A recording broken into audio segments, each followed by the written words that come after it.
There's a number of different groups that you don't prefer to live around, correct? Right. Jews, Muslims, blacks, Hispanics. Are there any others? Well, you could probably go on.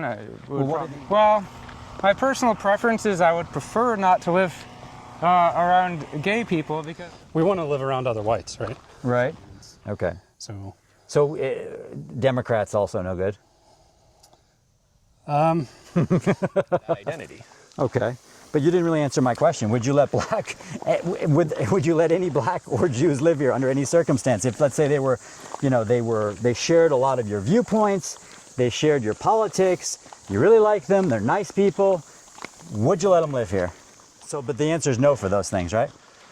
I mean, so the different groups, Jews, no. Muslims, no. Blacks, no, right? Not under Hispanics, no. We don't think of it in terms of rejecting other people. Right. We think of it as preserving our identity. But if I am forcing you, you must either have person A or person B.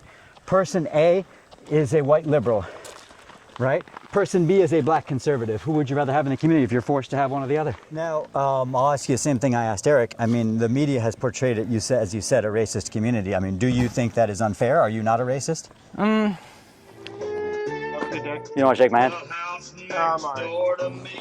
All right, see you, buddy.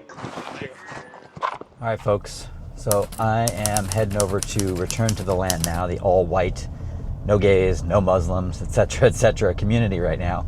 And I'm just turned off the main road, and now we've got a couple of miles on this gravel road until we get there.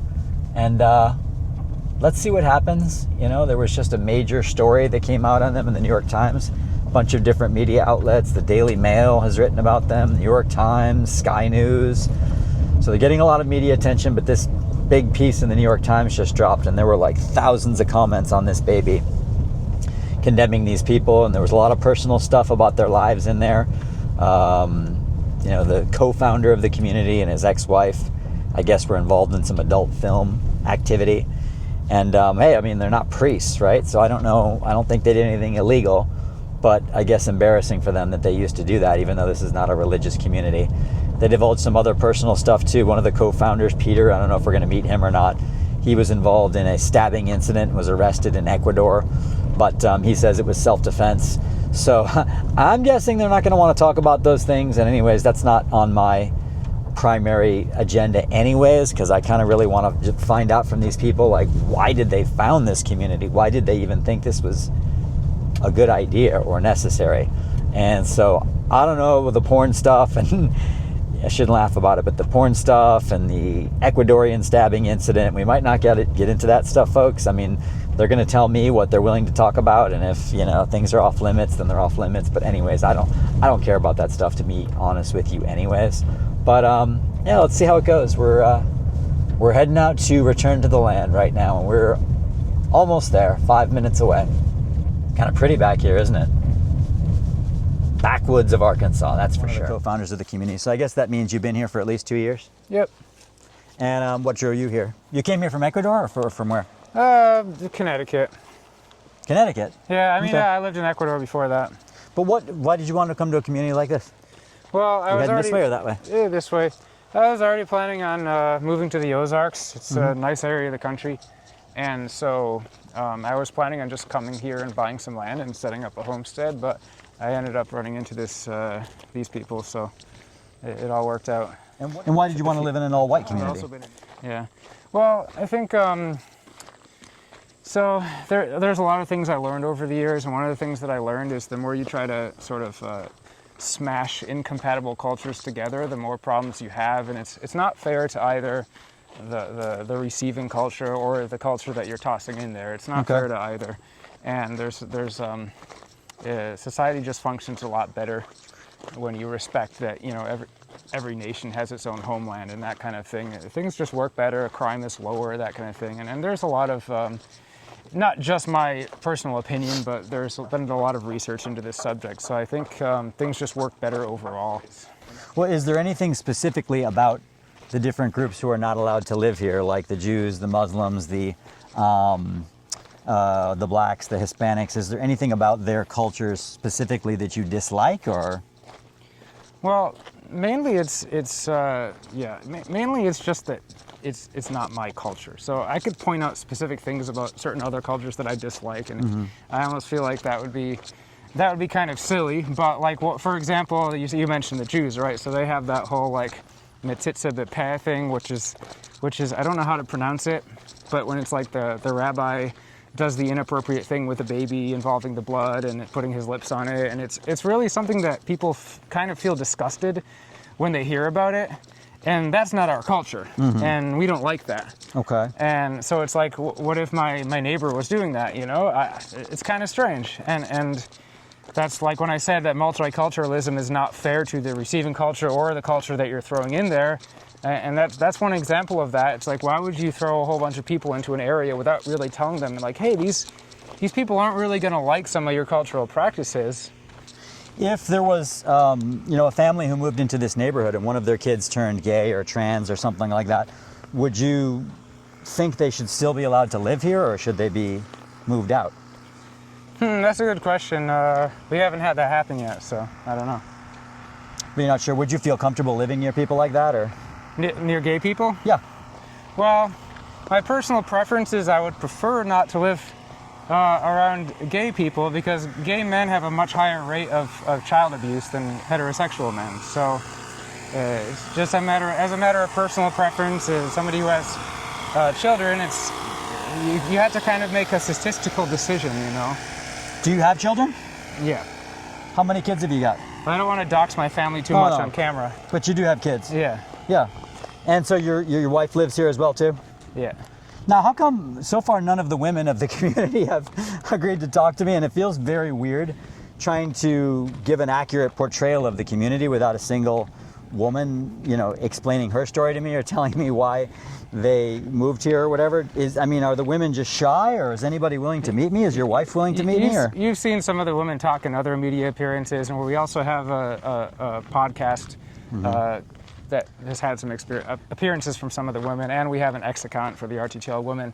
The reason that you're personally not able to talk to any women is because of media fatigue. In fact, most of the guys now aren't talking to media anymore. Oh, really? We've just kind of gotten tired of it. I mean, it's kind of nice to have some attention, but then eventually it sort of gets tiring. And so the media is focusing very, very heavily on one of those things. On the racial aspect? And they don't really care about any of the other things. It's like when the Sky News guys were here and Tom Cheshire was talking to me and talking about my chickens and various homesteads. And then all of a sudden, out of the blue, he's like, so what do you think about the Holocaust? And I was like, where did that come from? And so they have certain things they like to focus on, and it's cute, They can focus on what they want to. And that's part of the reasons why people are like, well, what's the point of continuing to do interviews if we already know what's going to come of it, and that's fine, and we've done it, and some people don't really want to keep doing it forever. If you don't allow Jews in the community, people are going to wonder how you feel about Jews generally, though, right? Right. Is that a fair question? Yeah, I suppose it's a fair question. Yeah, but there's a number of different groups that you don't prefer to live around, correct? Right. Jews, Muslims, blacks, Hispanics. Are there any others? Well, you could probably go on. Probably more. Asians? I don't know if I knew that. We don't have necessarily an exclusionary list. It's more like we want to live around our people. Right. So we don't sit around making like a long list of the thousands and thousands of different groups in the world. I understand, but Asians cannot apply, can they? Well, anybody can apply. Right, but they won't be accepted, correct? Well, it's an organization for people of European ancestry. Correct. And so would that have to be 100% ancestry, or it could be partial? More or less. 100%. Because I was telling Eric, we just recently did the 23andMe ancestry. Yeah. And I showed him mine. Yeah. I look 100% European, right? I don't know, maybe. I was only 95. Yeah, that's terrible. And so... Oh, terrible. Only 95, I'll ask you the same thing I asked Eric. The media has portrayed it, as you said, a racist community. Do you think that is unfair? Are you not a racist? People are going to call us... To be honest? People are going to call us what they want to call us. I would say that there are some racial aspects to it, of course. Right. But if someone says, yes or no, are you a racist, yes or no, how do you usually answer the question? Answer what I just told you. I would say there's definitely some racial aspects to this project, of course. Are you offended if someone says that this community is racist? Is that offensive to you? People are going to say whatever they want to say. You don't care. It takes a lot to offend me. You don't care? Yeah, it takes a lot to offend me. Because most people in America don't want to be called a racist, correct? Maybe. I haven't talked to most sure. people in America, so I don't know. In your social circles, looking on the internet right now, it seems there's a lot of people that actually call themselves racist. So I wouldn't go that far. But, okay. So of the people you it's grew up definitely with, an undesirable label in the sort of modern media ecosystem. That's something I'll definitely agree with. What kind of people like to live in an all-white community? White people. Well, not all white people, obviously. How can I answer your question the silliest way? I mean, in terms of ideology, what sort of person is attracted to this sort of community, would you say? People who are kind of fed up with the weird things that are happening. People who don't like the fact that there's like pediatric gender clinics all around the country. People who like traditional morals and beliefs. People who want to kind of rewind things a little bit. People who believe that marriage is between one man and one woman, period. And I understand that what I'm describing right now, to some subset of Americans, sounds like an absolutely horrible person. Right. But to traditional deep red state Americans, they're like, well, yeah, that's exactly what we want. And there's no reason why those different groups of people can't sort of have their own spaces and do what they want to do without conflicting, of course. Yeah, because I mean, I guess I just wonder, obviously a lot of people are fed up with wokeness, but most people, even if they don't like wokeness, don't really care if their neighbor, their neighbor is woke, or if their neighbor, wants to fly a pride flag or whatever. Right. Isn't it kind of just like live and let live? Like, who cares? It gets to the point because maybe the neighbor's not just flying a pride flag. Maybe now he's on the school board, and maybe he's trying to get the kindergarten to teach very inappropriate sexual education things in a public school. And so it can affect you in ways that, let's go this way. It can affect you in ways that you might not realize. It's one thing that they're just living next to you. It's another thing when it starts to interfere in like how you want to raise your kids and other ways that you want to live, and when they start changing the laws to do really strange things. So yeah. Scott, and Scott's originally from Missouri, I believe you said, right? Yep. You're already out here in a super rural area that's pretty much all white to begin with. So there aren't a lot of Jews or Muslims or gays, I would imagine, or blacks to begin with. So wouldn't, if you form this community without any sort of rules or application, those sort of policies, wouldn't it be basically just be an all-white community anyways? You never know. It only takes one business to bring in tons of foreign workers, change the whole demographics of the town. So foreign, is that the threat? I mean, is that the group that would, I guess, most concern you? So it wouldn't be, blacks or Jews necessarily, or but it's the foreigners that is the biggest concern, or? Well, I mean, we also want to live around other whites, right? Right. So. But you're already doing so in Arkansas, aren't you? Yeah, but that can change at any moment. You mean in terms of suddenly, like, a lot of people coming in because an employer has decided to hire illegal labor? There's a chicken farm not too far from here. They could decide to bring in a bunch of foreign workers and instantly flip the demographics of the town. And it's not a guarantee. Even if you're in Vermont or something, there's no guarantee. And so, did you have a bad experience in another place that you lived in that would motivate you to come here? I mean, were there minorities in your previous town, or? Everyone has their own reasons on why they came here. I have 6 kids, and mostly... Oh, wow. I'm one of 6 myself. Mostly, I didn't like the politics of the local school system. They had very anti-white things that they were teaching the kids. Was this in a liberal part of Missouri or a conservative one? This is a very conservative part of Missouri. And yet the school district was liberal? Yeah, they even had there was a music teacher who was teaching. They weren't teaching it per se, but they were like a unofficial transgender counselor. And they were promoting it in a way. And this is things I just didn't want my kids exposed to. And so aside from not wanting, foreigners and other things like that, is the gay and trans thing also a concern for you? Yeah, definitely. Pretty much all the LGBT stuff we're seeing nowadays. I just don't want my kids around it. So let's say somebody has their pronouns listed in like a LinkedIn or a Facebook or something like that. Does they suddenly become suspicious? The interviewer's probably going to see that, and it's going to start adding red flags to your application. Yeah. So you could be negged for something like that. Yes. Theoretically. Yeah. So pronouns listed in there. I mean, a pride flag, would that be an immediate, and in your pride flag emoji, like in your Instagram, would that be an immediate expulsion, or your application would go immediately into the trash? Or? Well, we still do the full application process. So, okay. That's going to be they one would thing. be voted on still, right? Yeah, and so if they have a pride flag, guaranteed there's other things that they're not aligned with us on. And we want people that are like us. We want people that share our same political views, and it's more than just we're white or we're Europeans. Okay. So Democrats also no good. I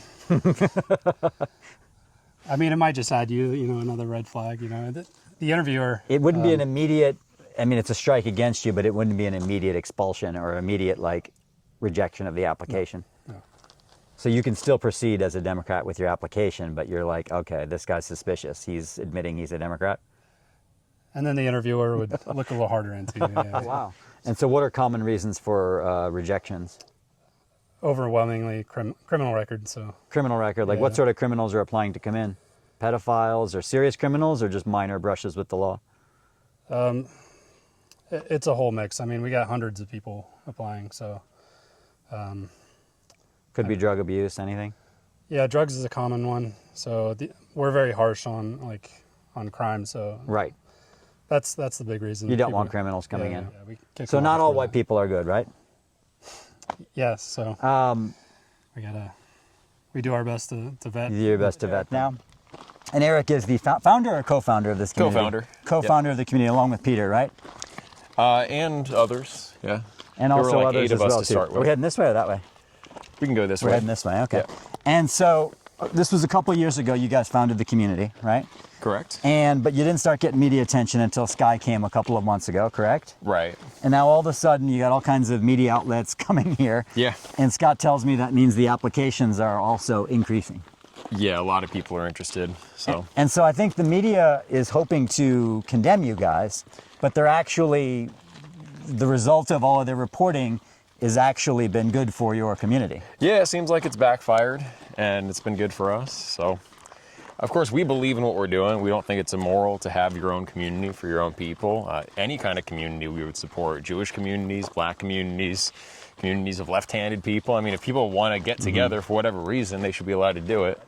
My thought was, as I was driving out here, is this is a really remote community, and even the towns around here are pretty much all white to begin with. Right. And I don't see, I've been driving around Arkansas for 2 full days now. I have not seen a single pride flag anywhere in this state. I have not seen a single BLM flag anywhere in the state. Mm-hmm.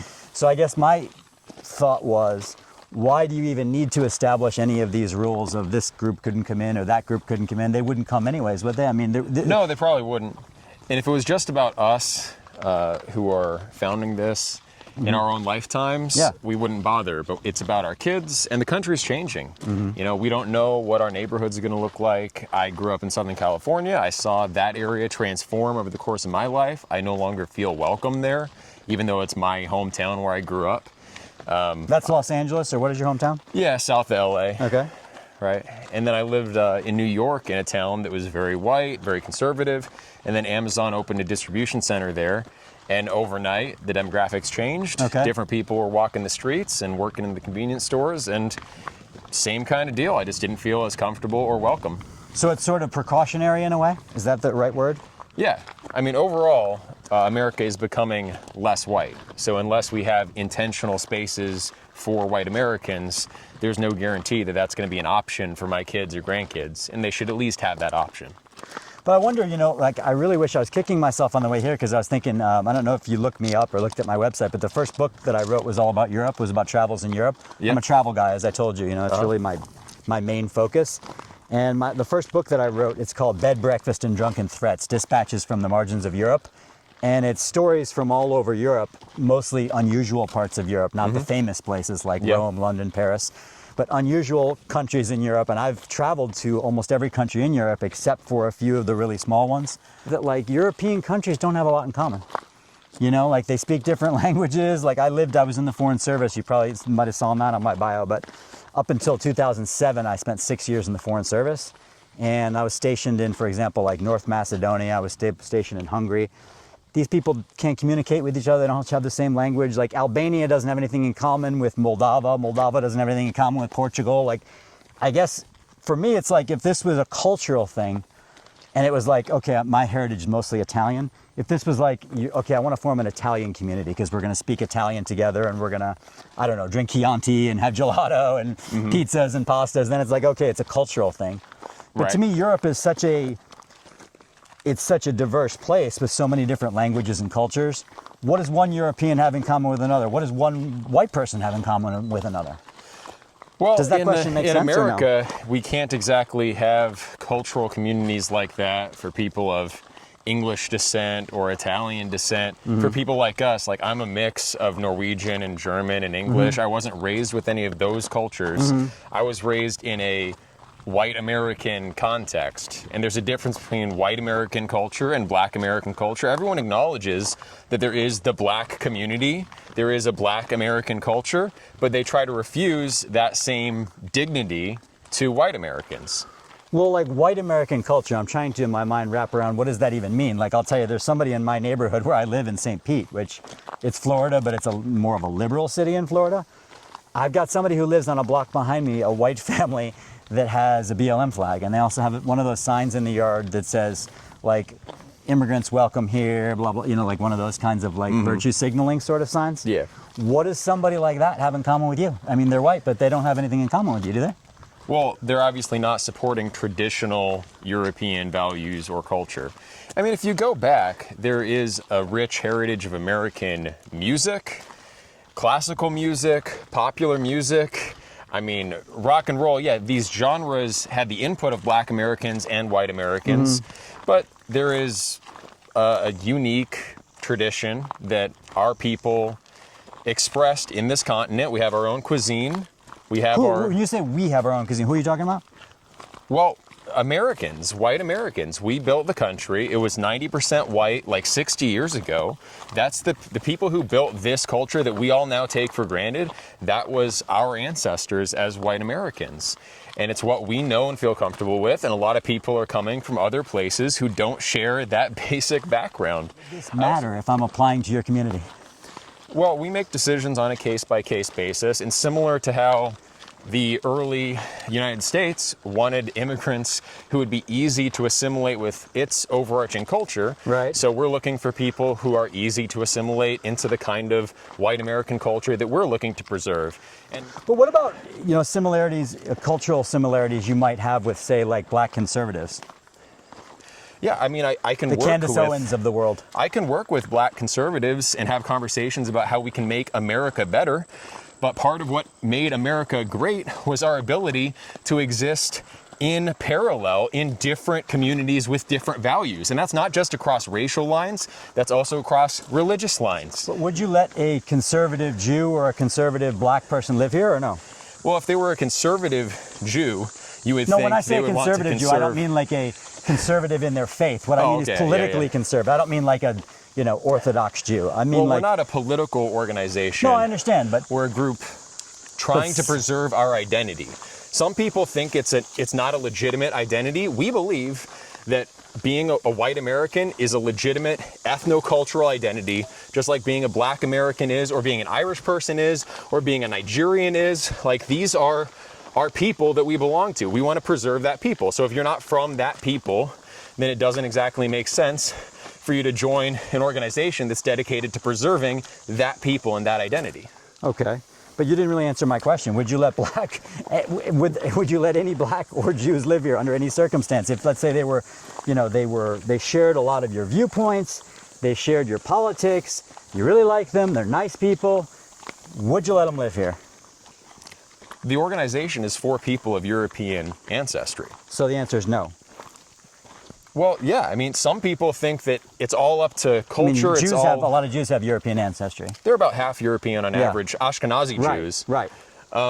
But, half European, half Levantine. And that's not within Europe. So we care about who we are by blood, as well as who we choose to be by our free action and what we have been gifted with culturally, our cultural inheritance. All of that, those levels of identity matter to us.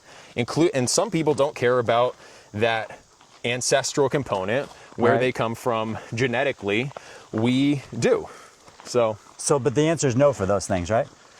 I mean, so the different groups, I mean, Jews, no. Muslims, no. Blacks, no, right? Not under Hispanics, no. We don't think of it in terms of rejecting other people. Right. We think of it as preserving our identity but in our group. But if they put an application in, the answer is no, correct? It's a case-by-case decision. Oh. So I wouldn't say blanket across the board no matter what. But if you're not majority, at least, European ancestry, it's very unlikely that you would fit in with our goals, if not, our culture. So when I think about excluding all of those people from being my neighbors just based upon, something their faith is different than mine or their skin color is different than mine, to me, I have a hard time understanding it. Because I think about the kindness and the way people treated us there. And I think, well, why would I not want to live near people like that? Yeah, I mean, You know people what I mean? also go to sub-Saharan Africa or the Middle East and get beheaded as well. So you might have experienced nice people. There are nice people and mean people everywhere. And those things happen in our country, and too. I'm not claiming that white Americans are the nicest group in the world. I don't want to pick my neighbors because I'm looking for the nicest people. Right. I'm looking for something that will stay consistent over time and that will preserve the things that I hold dear from my cultural roots and my ancestral roots. So it's really not about who is the nicest group. It's about who are my people that I have an obligation to as well. So the media has essentially said that this is a racist community. Is it? I mean, is that accurate? Well, I mean, racist is a tricky word. Are you talking about hating other groups of people? No, we don't hate other groups of people. Do we have racial views? Do we think that biological race is a real category and has significance on how we act as a group? Yes, we have racial views, but I don't think that makes us racist. Well, does it bother you to be portrayed that way or no? I don't like the ambiguity over the language. The term racist has changed its definition over the course of my life several times, and it's not entirely clear what they're getting at when they try to call us racist. If you believe that race matters and you want to help your race, does that mean you're racist? I don't think so. I mean, I don't hate other groups. I think of racism as the hatred of other groups, and we have no hate for other people. We want other groups to have their own communities if they want, or if people want to mix together, we believe in their right to do it. So do you consider yourself to be a racist or not? No. I think most people, myself included, when you think about who would you like to have in your neighborhood, I think that the people I'd like to have living in my neighborhood are people who are respectful, people who are quiet, people who do not have loud, raucous parties, people who cut their lawn, people who keep their property looking decent, people who, if there was an emergency, would help you. None of those things have anything to do with gay, straight, black, white, none of that stuff. I mean, we lived, the couple who used to live next door to us, they moved out about a year ago. We had, our next door neighbors were a pair of gay men who were married to each other. And they were probably the nice, I've moved many, many times in my life. I think I lived in 9 different states and 4 or 5 different countries. They're probably the nicest neighbors that I've ever had because they were extremely quiet. They were extremely meticulous and fastidious with the way that they kept their property. They would sometimes do nice things for us. Like if we'd be out of town, they'd take our trash cans back in for us so it wouldn't look like we got broken into. They couldn't have been, maybe I have nothing in common with them, but it didn't matter because they were super considerate and nice guys. Right. Isn't that the most important thing in a neighbor? Is just being nice? In a neighbor, I think you're thinking of it in pretty individualist type of terms, where you like the individual people you were dealing with. Well, I don't think of people as a group. Communities are groups, though. And we're building a community, not just a bunch of individuals who happen to want to be neighbors. We're trying to build a community that will last through generations and maintain continuity of identity through generations. And the kind of group you're talking about, the neighborhood you're talking about, the next generation is going to be totally different. And you don't know what that's going to look like. So that uncertainty, I don't want to expose my kids to that kind of uncertainty. If you're wealthy, the different groups think differently, they act differently. And I love the way that my people thinks and acts, just like everyone should love the way their people thinks and acts, because that's who they are. But so let me ask you. And I want to preserve it. I want in 100 years, people who look like me to continue to exist. But again, you're talking about looks, and to me, looks are not the really important thing. Well, who look and act and think, who are like me. Character is what in all really matters, respects. and I guess I'm curious, would you rather have in your community, if I told you right now, I am forcing you, you must either have person A or person B. Person A is a white liberal, right? Person B is a black conservative. Who would you rather have in the community if you're forced to have one or the other? Well, the thing with racial identity is that is something that will be preserved over the generations, whereas your political view, that's not as strongly heritable. So you'd rather have the white liberal? It's somewhat heritable. I would rather live with people who share that deep ancestry, because I know there is some level of we belong to the same history, we're part of the same story. If you had to choose, it would be the white liberal over the black conservative. Probably. What about you, Scott? 100%. 100% white liberals? I think, What about yourself? White liberals or black conservatives? I have friends who are liberals, so So you take the white liberal. why not? I don't know. I've Okay. got friends of all kinds of creeds and races, so I don't.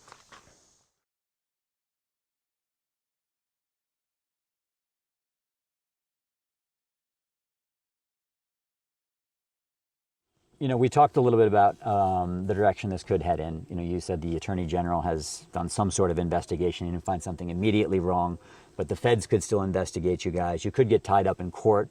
Who knows? We'll have to see where this thing goes. But I mean, do you have any, I guess, prediction, or how do you see the future heading, like a year from now, 2 years from now? Do you see this community being larger? Do you think that you'll be tied up in courts? Where do you see the situation heading? I think the most likely scenario is that they delay dealing with it. I don't think this administration would really want to touch it, or Trump's Justice Department, because a lot of ordinary Americans are sympathetic to what we're doing. Primarily Republicans, conservatives think that we should be allowed to do things like this.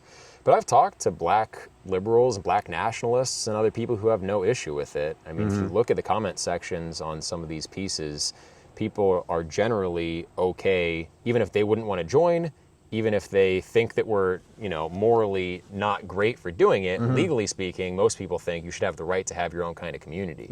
So because that's where the culture is, and because it's a conservative presidency, I think they'd rather just let the next guy deal with it. Okay. And if that's the case, then, you know, we'd rather have it dealt with now rather than in the future when America will be less white. Okay. Probably the Democrats will get back in charge. Probably there'll be a swing to the left. It goes back and forth. Right now we're in a conservative swing. So we'd rather have it come to a head during this administration. And so, and you want, I think you covered this before too, but just to make it very clear, you said you guys are not white supremacists, correct? Right. And so if a white supremacist applied to the community, would you reject their application, or it depends on what they say for the rest of the different things? Or is that a disqualifying? Well, most people don't really label themselves. That's something that people call people on the right wing to kind of besmirch them. Right. I've never really met anyone who is a self-identified white supremacist. Well, they might not say, hello, my name is Dave, I'm a white supremacist. But if they said, for example, that they are, you know, I think there's on the application, it said, describe your political beliefs, or there's one question that says something like that. If somebody says something to describe their beliefs that would lead you to believe, okay, this person sounds like they are, you know, a white supremacist, would that be too far the pale? I mean, would that be a problem, or somebody like that could still join? Well, all the decisions are case by case. Of the European we want groups, to run the country. Of the different European ancestries, is Ashkenazi Jew the only one that is not would not be welcome here, or are there any other European groups that It's a European Heritage Association, so any European country. Any Christian European country, or the Muslim one? Like, for example, I worked in Kosovo, which is a Muslim country. Like, Kosovo is part of Europe, but it is Muslim. Would they? Well, if you were from Kosovo but you weren't a Muslim, because Islam it's not a traditional European religion, so that wouldn't really meet our Bosnia, criteria. of course, also too is majority Muslim as well too. So if you're a Bosnian, I mean, if you're a Muslim from Bosnia or from Kosovo, you would not. Yeah, or a Muslim from England, We're a Muslim from England. Yeah. So Christian or also atheist? Not like militant atheist, because that's anti-traditional. If you're an agnostic or a deist or something like that, that's fine. Anything that's traditionally in European civilization, so European paganism, Christianity, if you're a deist, so you don't agnostic, have to actually actively worship God or worship for any church, but Right. you need to not be a atheist who is... Right. We don't want people attacking our members' religious mentioning beliefs. that he has been to Orania before, which is the all-white community in South Africa, which is interesting to me because I was just in South Africa and I did not visit Orania, but you did. So tell me sort of about your South Africa agenda. Did you just go to Orania, or did you also see the sites while you were there, or what were your observations? We had limited time, and we wanted to spend as much time as possible with the leadership in Orania. They were very welcoming to us, so we got to meet with, the people in the town hall, the people in their development company, and they've organized things very intelligently. It was a smart group of people that got together and negotiated the existence of the town, in the early 90s during the fall of apartheid. So they had a lot of foresight, and it's pretty impressive. It's in the middle of a desert, and yet it's green. There are trees. It's really pretty. They're off of a major river, and they get most of their water. They pump it from the river. They're almost energy independent. So you just went to Orania, or did you go to other cities in South Africa? We were in Johannesburg a bit, but no, the whole time was basically just Orania. The whole time was Orania. So did they invite you folks out there, or you just made contact with them? We reached out to them and said we wanted to, learn from how they organize. Eric did not like the questions I was asking, and he said that I was ruder than the New York Times, and I was pushier and ruder than both the New York Times and CNN. Well, dude, what did he think? I was just going to come here and ask him a bunch of softball questions, and none of the women of the community, he says, want to talk to me. And I guess I'm not surprised why. I think he tipped them off that I wasn't friendly. That's what he's saying, that I wasn't friendly. Dude, I asked the questions that I was curious about, and that's it. What can I say, man? You hear this song? Hey, Steve? Hey, you were Steve, right? Yeah. Good to meet you, man. Have a good day. You don't want to shake my hand? I'm alright. All right, see you, buddy. What are you listening to? Music?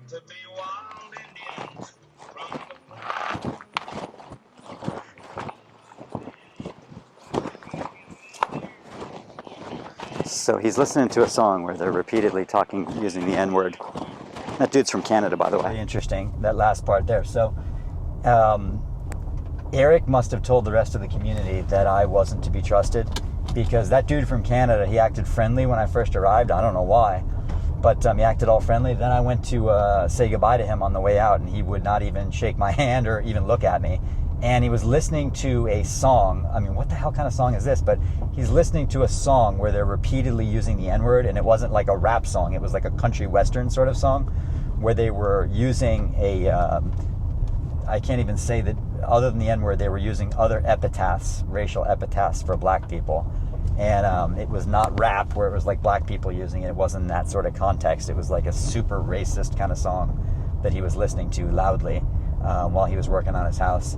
And so yeah, that is it is what it is, folks. I guess I'll let their words and the community that they have formed speak for themselves. And I am headed back to Hardy. I've had enough of return to the land. And I asked them very tough questions and they didn't like that. Well, tough shit, guys. What could I say? Did they think I was just going to come there and ask nothing but softball questions? That was not going to happen. And so deal with it, folks. Now, if you've made it with me all the way through this video, I really appreciate you folks.